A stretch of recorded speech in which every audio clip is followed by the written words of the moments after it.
Alrighty, so game 3 is going to be on light shed. Yeah, so good stuff so far. It is one game apiece, with ICRedd taking the first game with that kind of sky toss style, and even though Seli managed to get a lot of worker kills in that game with a mine drop, then unfortunately lost the double drop, which was very, very damaging to his army supply, and did push forward, possibly could have won the game, but shield batteries and stuff, and just the big old Protoss air army was able to add to it, and ICRedd took the first game. Second game, Seli carried out a pretty well executed sort of 5 racks push to end the game pretty early, which he did. So here we are, one game apiece. It's ICRedd with the Sky Probe going to come in, have a quick look, see what's what, and yeah, just going to patrol there, which is a pretty normal thing to do. You just kind of hang about and wait and see the timing of anything coming out, or of a command center coming down, or whatever you like, really. So Seli's worker are going to head across the map to see what he can see, and everything normal in Protoss land so far. Single gas, single git, side core, and looks like he is getting ready to drop the Nexus. So as soon as this hits the sort of 400 mineral mark, you'd expect to see the Nexus come down, which is all good. So everything looking, yeah, pretty normal here. This worker just hanging out, waiting for an opportunity to come back in and do some more scouting, most likely. So ICRedd looking normal. On Seli's side of the map, it's a Reaper that's presumably going to get across and do a bit of scouting. Worker production seems to have stopped for some reason. Is he supply blocked? No. Why has worker production stopped? I'm not 100% sure. I don't get it. He's got quite a lot of money. I'm not sure what's happening. I'm still not sure what's happening. Okay, starts up again. I don't get it. Why? There's something weird happening here. For some reason, Seli seems to be floating an awful lot of minerals. Reaper, I don't know why he's shooting a pylon here. Don't stand and fight an adept either, because you'll die. No! No, the adept can shed. The adept itself isn't as fast as a Reaper, but the shed is as fast as a Reaper. Shed's a little bit lit for my liking. No, if the Reaper stands still, it's dead. So does in fact get the Reaper in the end anyway. Yeah, Seli with still quite a lot of minerals, so the expo does come down, but I sort of feel like this expo could have been built in a minute ago. You know, there were a lot of minerals. I don't quite know why. Anyway, yeah, looks like standard stuff over here. The adept is going to come across the map and maybe get something done, or at the very least try to get some stuff done. Now the 3 Marines here should, that's, yeah, you don't want to be just taking fire like that, and that's actually not going to go down. So both sides actually miss microing pretty heavily with these initial probing units. You know, you want those units to get in and just have a bit of a poke. You don't really want to lose them. You don't really expect to get much done. You might snipe a worker, but the main thing is to just kind of poke, keep your opponent a little bit busy with them, and test them, sort of test what they've got, you know, because the Marines come forward, okay, well, that's what your opponent's got. You know, Reaper on the other side of the map, it's an adept that comes to kill it. That's what your opponent's got. That's kind of what you're trying to do. You're trying to bid out that response, see what they've got, see what they're going for, and get some scouting information, be a bit annoying. But what you don't want to do is lose that unit, because that instantly just means your opponent no longer needs to worry about it. You know, while the adept is hiding out here, you can just keep being annoying, sending the shed up the ramp. Just means Seli's got to continually close these depots to stop the shed from getting in and getting a good scout.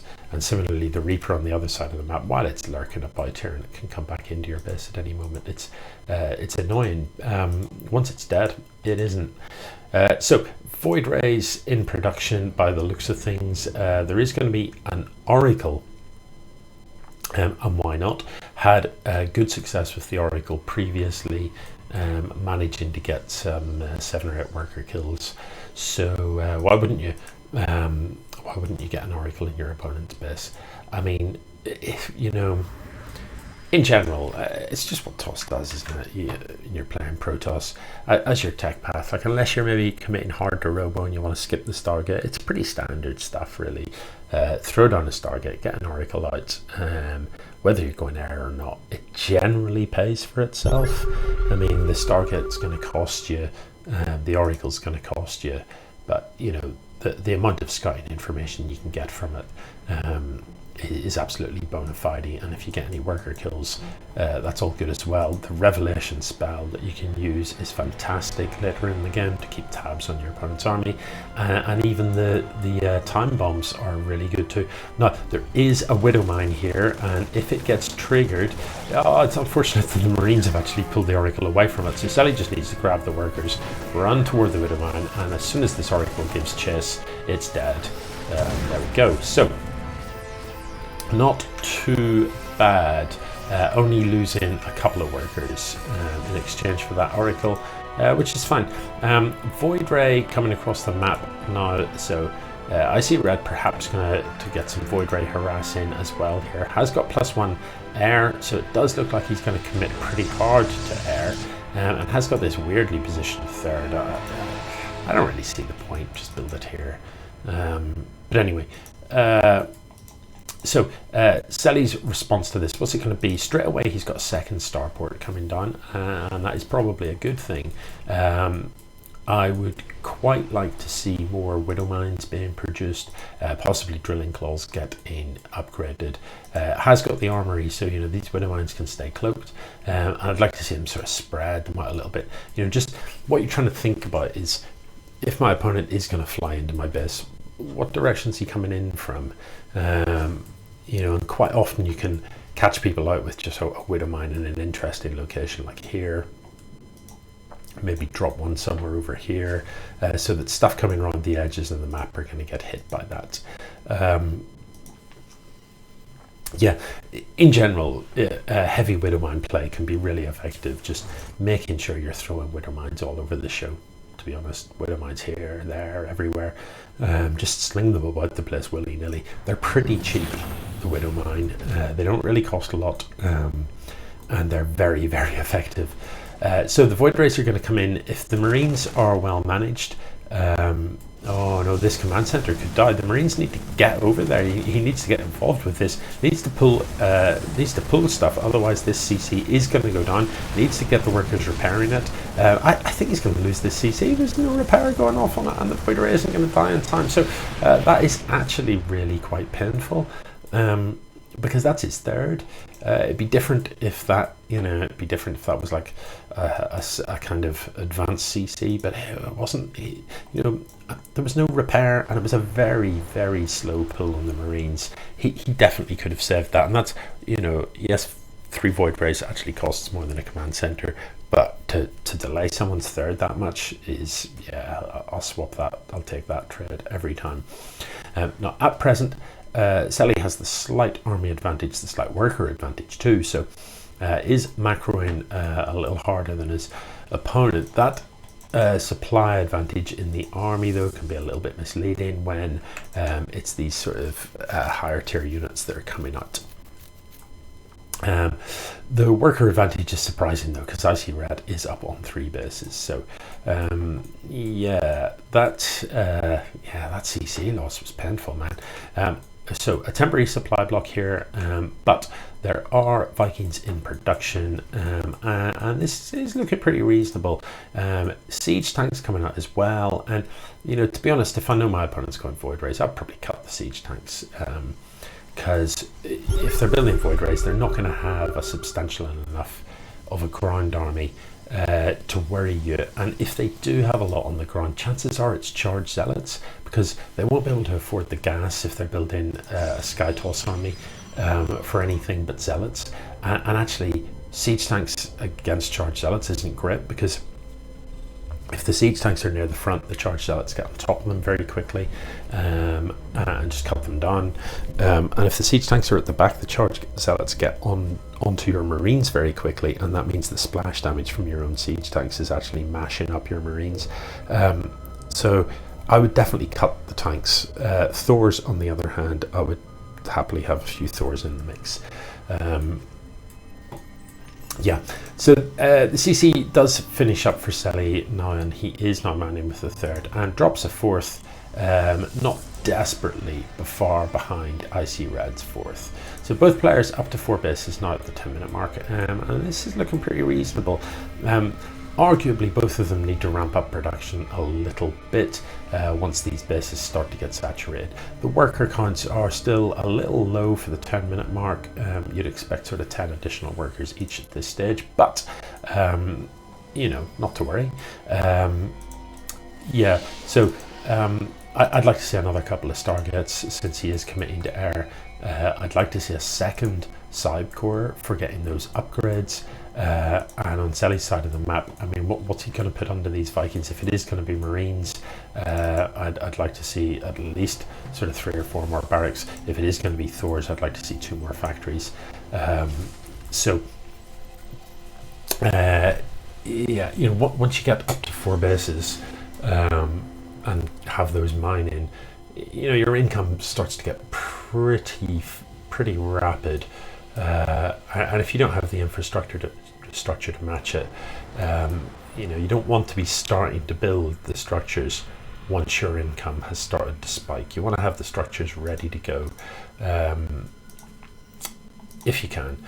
So good things are building. There is a Raven on the way, and that's going to be useful. The Raven is also going to help them spot things like this observer. The scan, where was the scan? The scan keeping tabs on this army should be reassuring. I mean, it's clearly Sky Toss, that you can see.